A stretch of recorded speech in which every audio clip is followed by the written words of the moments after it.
Now, obviously, we are so used to heaping praise on you for the Ross O'Carroll Kelly series, but this is your non-fiction book. I read the news today, oh boy. Yeah. As a well-known fiction writer, what was it about a non-fiction story that drew you? Well, I suppose because I'm a journalist, like that, that's my training. So I've always liked projects like this that I could sort of throw my heart and soul into. 10 years, is it? Went into Yeah, it this? was 10 years of my life. It was probably about 8 years longer than I thought it was going to take. But it was just one of those stories that the more I got into it, the more I just fell in love with the subject and said, I have to do this justice. I really felt I had to do it justice. And the subject of the book was Tara Brown. And when I was a kid, my favourite Beatles song was A Day in the Life. And there was something about those opening lines in that song about this. I read the news today, oh boy, about a lucky man who made the grade, and then he blew his mind out in a car. He didn't notice that the lights had changed.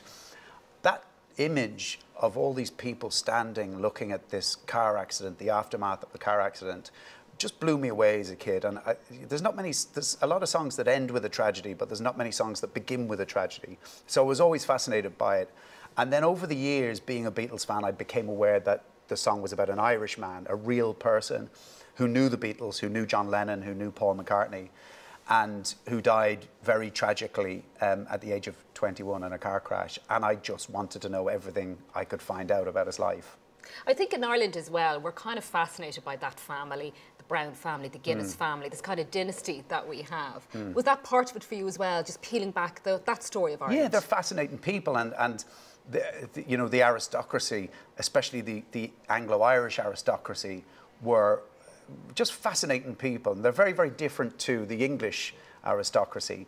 The Guinnesses had this gift which was for hospitality, and you go to Lugalaw, even still today, they're home in the Wicklow Hills, and you just never know who you're going to meet in the house. And it's all comers, all classes. And it was a real, Tara's mother was Una Guinness, and her home was kind of a mixing pot for everybody. And you never knew whether you were going to meet, an ambassador, a painter, an aristocratic black sheep, the more disreputable, the better. All on the same night. All on the same night. And they would behave appallingly. And there were no rules in the house. And the only thing that could get you barred if you were boring.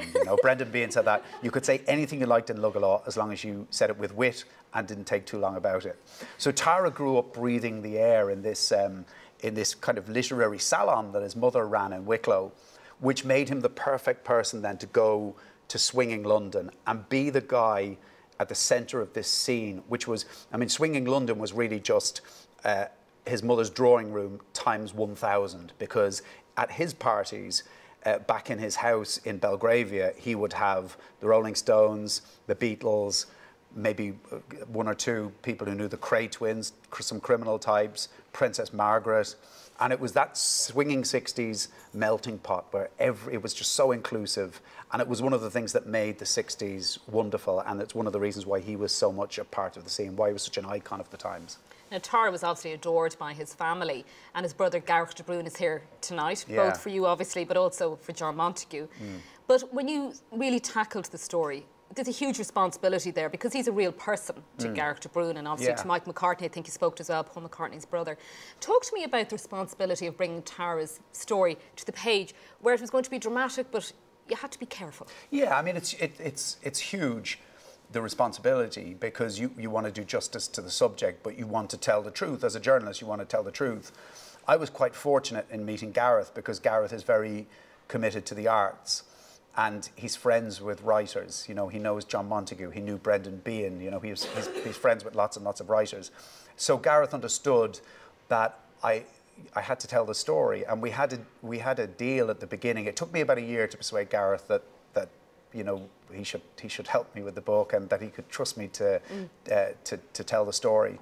And we had a deal where Gareth said, I'll read the manuscript, but I'll only change things like factual errors, or perhaps errors you make relating to maybe some things I might misunderstand about the aristocracy, or I might say somebody's in 50th in line to the throne when they're 51st, and Gareth would know those things. You don't want to get that wrong. No, but Gareth said he wouldn't change my interpretation of anything, and he was as good as his word, But it was still, it's still a big job to take on, because Tara was Gareth's. They were very close, and losing him when he did, Tara was 21 and Gareth was 27.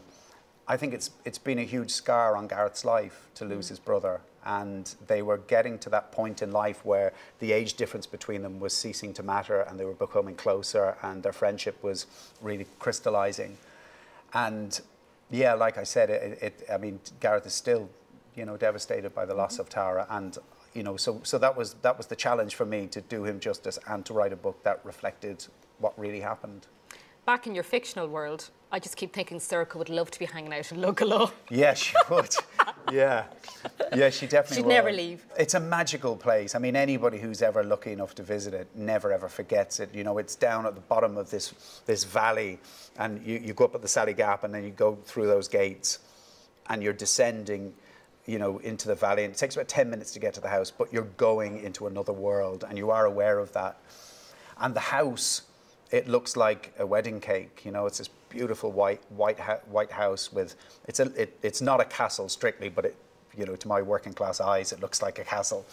And it's very posh. It's very posh. It's incredibly posh. But when you go there and you meet the people, the Gareth's circle of friends, and the same as it was 50 years ago, there could be anybody there, and the welcome they give you is just amazing. It really is, and it's a really unique place. You know, there's very, very few places in the world like it. Well, they've made you welcome, and you certainly made this book. We feel just welcomed it so much, because you've given us a story we really haven't heard before, I think, about Irish society. Thanks. So well done. Huge congratulations, Paul, on winning the non-fiction book. Thanks very much, Evelyn.